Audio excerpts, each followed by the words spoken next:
I once taught this kid. Let's call him Zach. Zach was an absolute nightmare to teach. He was like Heath Ledger's Joker in The Dark Knight. He was one of those kids that just liked to see the world burn. He was rude, he was dismissive, he was brash, he was uncompromising. When you had him in the classroom, he was sleeping. And when he wasn't in the classroom, he was running up and down the corridors, trying to kick in the doors like he's Biggie Smalls. No one could deal with him, even me. But there's one thing I have to say about Zach.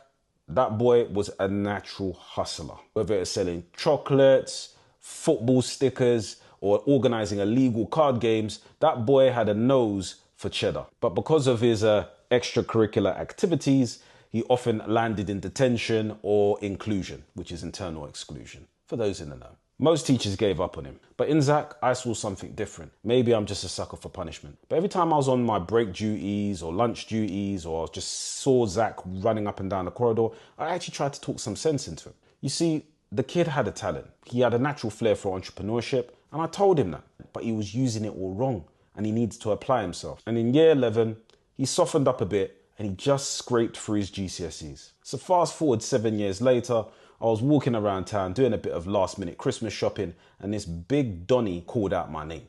At first, I didn't know who this guy was. I thought we were going to get into a bit of a ruckus. But when I saw that smile with his gold tooth, I knew exactly who it was. It was Zach and his little brother.